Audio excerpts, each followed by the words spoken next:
સો મિત્રોને જય સિયારામ। આજે આપણે ધોરણ 6 ગણિત વિષયમાં સ્વાધ્યાય 3.2 વિશે અભ્યાસ કરવાના છે। તો 3.2માં પ્રશ્ન નંબર 1 આ પ્રમાણે છે કે કોઈ પણ બે અને ફર્સ્ટ એકી સંખ્યાઓનો સરવાળો અને બીમાં આપેલું છે આપણને બેકી સંખ્યાઓનો સરવાળો શું થાય।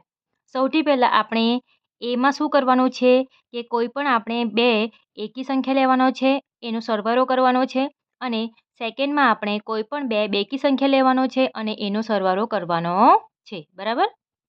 તો સૌથી પહેલાં આપણને એકી સંખ્યામાં કઈ સંખ્યાનો સમાવેશ થાય એ આપણને ખબર હોવી જોઈએ। તો એકી સંખ્યા એટલે કે 1, 3, 5, 7, 9, 11 આ પ્રમાણે આપણને એકી સંખ્યા મળે છે, બરાબર। તે જ પ્રમાણે બેકી સંખ્યા એટલે કે 2 થી શરૂ થાય છે। 2, 4, 6, 8, 10, 12, 14 બરાબર।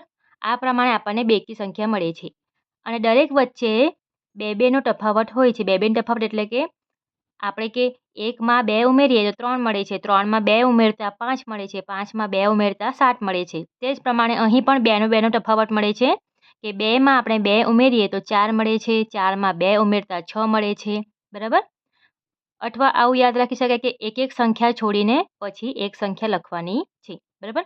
આ આપણી એકી સંખ્યા અને નીચેની બેકી સંખ્યા। તો કોઈ પણ બે એકી સંખ્યા, ધારો કે આપણે આગળની બે એકી સંખ્યા લઈએ 1 અને 3, તો 1 વત્તા 3 કરીએ, બરાબર, તો કેટલો થાય 4 અને 4 એ કઈ સંખ્યા મળે છે? 4 એ કઈ સંખ્યા છે? બેકી સંખ્યા, એટલે જવાબ આપણને શું મળે છે? બેકી સંખ્યા। એટલે કે ફર્સ્ટનો જવાબ શું મળે છે કે બે એકી સંખ્યાઓનો સરવાળો આપણને બેકી સંખ્યા મળે છે। અને બી નંબરનું જોઈ લઈએ કે કોઈ પણ બે બેકી સંખ્યા, તો બેકી સંખ્યા આપણે આગળની બે લઈ લઈએ 2 અને 4, તો 2 અને 4નો સરવાળો કરીએ તો આપણને કેટલો મળે છે? 6 મળે છે। અને 6 શું છે? 6 એ આપણી બેકી સંખ્યા છે, એટલે કે એમાં જવાબ શું મળે છે? બેકી સંખ્યા, બરાબર।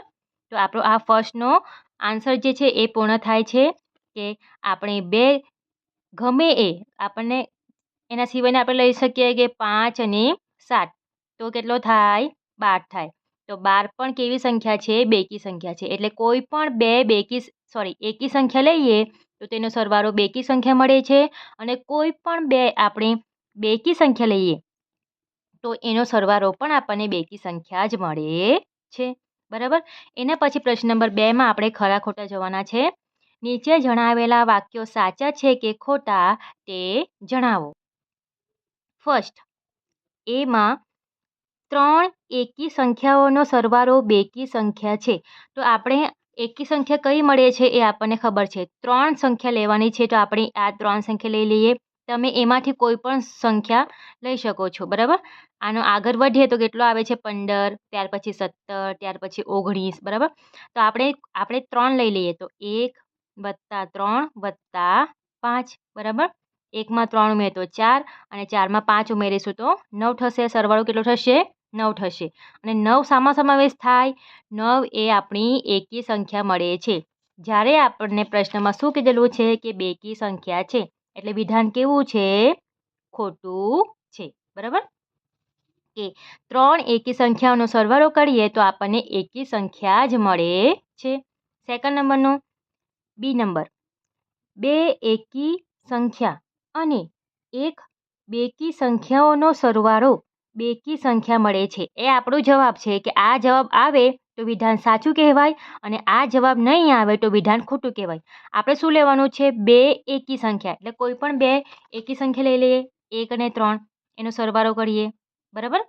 ત્યાર પછી એક બેકી સંખ્યા, એટલે કે આપણે એમાંથી એક બેકી સંખ્યા લઈ લઈએ, ધારો કે 2, તો 3નો સરવાળો કર્યો તો 4 અને 4માં 2 ઉમેરતા આપણને 6 મળે છે અને 6 એ કેવી સંખ્યા છે? બેકી સંખ્યા છે, એટલે વિધાન કેવું છે? સાચું છે, બરાબર। સી નંબર, 3 એકી સંખ્યાઓનો ગુણાકાર, શું કરવાનું છે? ગુણાકાર એકી સંખ્યા છે, આ આપણો જવાબ આવવો જોઈએ। તો કોઈ પણ 3 એકી સંખ્યા લઈ લઈએ, આગળને 3 લઈ લઈએ, 1 × 3 × 5, 1 તાલી 3 અને 3 × 5 = 15, અને 15 એક શું છે? તો એકી સંખ્યા છે, બરાબર? 15 શું છે? એકી સંખ્યા છે, એટલે વિધાન કેવું છે? સાચું છે, બરાબર? ત્યાર પછી ડી નંબર, જો બેકી સંખ્યાને 2 વડે ભાગવામાં આવે તો ભાગાકાર હંમેશા એકી સંખ્યા હોય છે. શબ્દ શું છે? હંમેશા. અને જવાબ કેવો છે? એકી સંખ્યા જ મળે છે એવું આપણને કહેવામાં આવેલું છે. આપણે લેવાનું શું છે? બેકી સંખ્યા. તો આપણે બેકી સંખ્યામાંથી કોઈ પણ બેકી સંખ્યા લઈ લઈએ. તો સૌથી પહેલાં આપણે 2 લઈએ, ત્યાર પછી અહીં 4 લઈએ, ત્યાર પછી 6 લઈએ, ત્યાર પછી 8 લઈએ અને ત્યાર પછી 10 લઈએ, બરાબર? આ પ્રમાણે આપણે કુલ 5 બેકી સંખ્યા લીધી છે. કોના વડે ભાગવાનું છે? 2 વડે, બરાબર? તો 2 વડે ભાગીએ દરેકને, બરાબર? 2 એકુ 2, 0, 2 2 4, 0, 2 ટાળી 6, 0, બરાબર? 2 ચોક 8 અને 2 પચામ 10, બરાબર? તો અહીં જવાબ શું મળે છે? આ 1 જે છે એ એકી સંખ્યા છે, 2 જે છે એ બેકી સંખ્યા, 3 જે છે એ એકી સંખ્યા, 4 જે છે એ બેકી સંખ્યા અને 5 જે છે એ એકી સંખ્યા છે.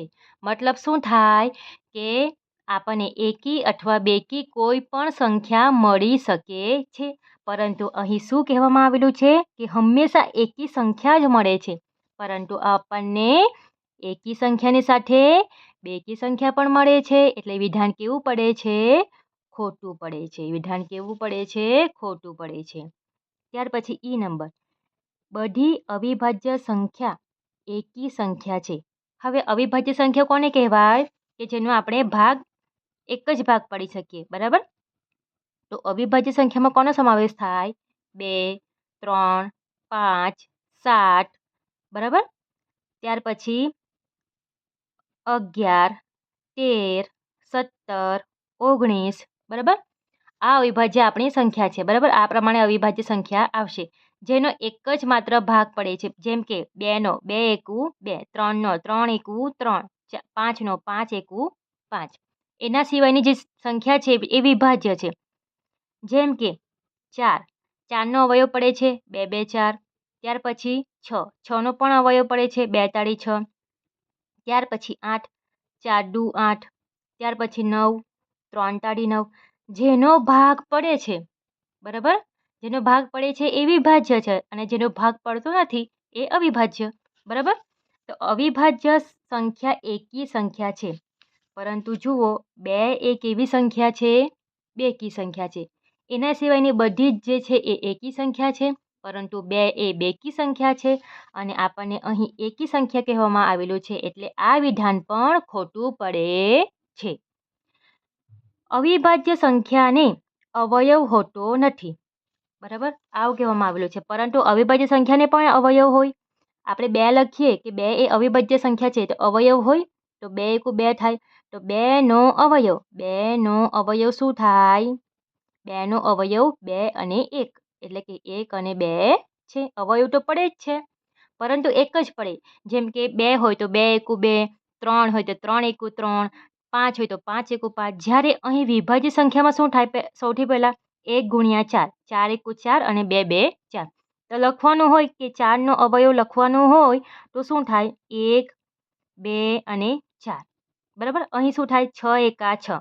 6ના અવયવ લખવાનું હોય, 6નો અવયવ તો શું થાય? 1, 2, 3 અને 6, બરાબર? 1, 2, 3 અને 6. આ આપણો 6નો અવયવ થાય છે. જ્યારે અવિભાજ્ય સંખ્યામાં ફક્ત એક જ અવયવ પડે છે, જેમ કે 2 એકુ 2, 3 એકુ 3, 5 એકુ 5, 7 એકુ 7, 11 એકુ 11. તે બધી અવિભાજ્ય સંખ્યા કહેવામાં આવે છે, બરાબર? ત્યાર પછી આ વિધાન કેવું છે કે અવિભાજ્ય સંખ્યાને અવયવ હોતો નથી. આ વિધાન કેવું છે? ખોટું છે, બરાબર? કારણ કે અવિભાજ્ય સંખ્યાને અવયવ હોય છે. 2 અવિભાજ્ય સંખ્યાઓનો સરવાળો હંમેશા બેકી સંખ્યા છે, બરાબર? તો આપણે 2 અવિભાજ્ય સંખ્યા લઈ લઈએ. સૌથી પહેલાં 2 આગળની, તો 2 વત્તા 3 કેટલા થાય? 5 થાય. અને 5 એક એવી સંખ્યા છે એકી સંખ્યા. 5 કેવી સંખ્યા છે? એકી સંખ્યા. એટલે આ વિધાન પણ કેવું પડે છે?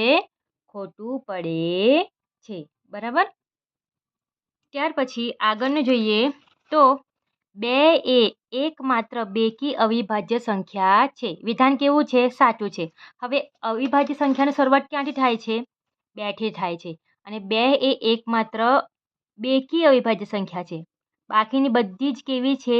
એકી અવિભાજ્ય. બરાબર. 2 એ માત્ર બેકી અવિભાજ્ય સંખ્યા છે. આ તમારે યાદ રાખવાનું છે. બરાબર.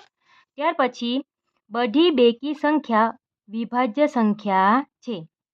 બધી બેકી સંખ્યા. બરાબર. બેકી સંખ્યા જોઈએ. બધી બેકી સંખ્યા એ વિભાજ્ય સંખ્યા છે? નથી. કેમ? કારણ કે 2 એ કેવી સંખ્યા છે? અવિભાજ્ય. 2 એ કેવી સંખ્યા છે? અવિભાજ્ય. 2 સિવાયની બધી જ સંખ્યા કેવી છે? વિભાજ્ય છે. 2 સિવાયની બધી જ બેકી સંખ્યા વિભાજ્ય છે, પરંતુ 2 માત્ર એવી સંખ્યા છે કે જે અવિભાજ્ય છે. બરાબર. તમારે કન્ફ્યુઝ જવાની જરૂર નથી. એકી સંખ્યા એટલે એક એકનો ગેપ છોડીને તમારે લખી લેવાની. ત્યાર પછી બેકી સંખ્યા 2 થી શરૂ થાય, એમાં પણ એક એકનો ગેપ છોડીને લખી લેવાનો. ત્યાર પછી અવિભાજ્ય લખવાનું કે અવિભાજ્ય એટલે કે જે સંખ્યાનો અવયવ પડતો નથી. આ આપણો અવિભાજ્ય વિભાજ્ય સંખ્યા જે છે, એકી સંખ્યા બેકી સંખ્યા જે છે, એની લિંક આપણા ચેનલ ઉપર છે, એ તમે જોઈ લેજો તો તમને વધુ સરળતાથી સમજ પડશે. અને આ વિડીયોમાં આ દાખલાની લિંક જે છે કે અવિભાજ્ય કોને કહેવાય, વિભાજ્ય કોને કહેવાય, એકી સંખ્યા કોને કહેવાય, બેકી સંખ્યા કોને કહેવાય, એ હું લિંક અંદર મૂકી લઈશ. બરાબર. તમારે જોઈ લેવાની. ત્યાર પછી જવાબ શું હશે? કે બધી બેકી સંખ્યા વિભાજ્ય સંખ્યા છે, તો ખોટું. કારણ કે 2 એ વિભાજ્ય સંખ્યા નથી. બરાબર. ત્યાર પછી લાસ્ટ ક્વેશ્ચન. 2 બેકી સંખ્યાઓનો ગુણાકાર. 2 બેકી સંખ્યાઓનો ગુણાકાર. 2 બેકી સંખ્યાઓનો ગુણાકાર હંમેશા બેકી સંખ્યા હોય છે. તો આપણે 2 બેકી સંખ્યા લઈ લઈએ કે 2 બેકી સંખ્યા, ધારો કે આપણે 2 અને 4 લઈ લઈએ. તો 2 અને 4નો શું કરવાનો છે? ગુણાકાર. તો 2 ચોક 8 અને 8 એ કેવો સંખ્યા છે? બેકી સંખ્યા છે. 8 એ કેવી સંખ્યા છે? બેકી સંખ્યા છે. એટલે કે હંમેશા આપણે બેકી સંખ્યાનો ગુણાકાર કરીએ છીએ તો આપણને બેકી સંખ્યા જ મળે છે. તમે કોઈ પણ બેકી સંખ્યાનો ગુણાકાર કરજો તો તમને બેકી સંખ્યા જ મળશે. તો આ વિધાન સાચું છે. બરાબર. તો આ પ્રમાણે આપણે પ્રશ્ન નંબર 1 અને પ્રશ્ન નંબર 2 કમ્પ્લીટ કરી લીધા છે. વિડીયો પસંદ આવ્યો હોય તો વિડીયોને લાઇક, શેર અને સબસ્ક્રાઈબ મિત્રોમાં કરજો, શેર કરજો. મળીએ આપણી આગળના વિડીયોમાં. અને ખરા ખોટામાં ન સમજ પડી હોય તો કોમેન્ટ બોક્સમાં તમે કોમેન્ટ કરી શકો છો કે તમને કયા ખરા ખોટામાં નહીં સમજ પડી હોય. તો આપણે આગળ જ્યારે નવું વિડીયો બનાવીશ તેમાં આપણે સમજૂતી પાછી આપીશ. બરાબર. વિડીયોને લાઇક કરજો અને મિત્રોમાં શેર કરજો. મળીએ આપણે આગળના વિડીયોમાં. સૌને જય સિયારામ.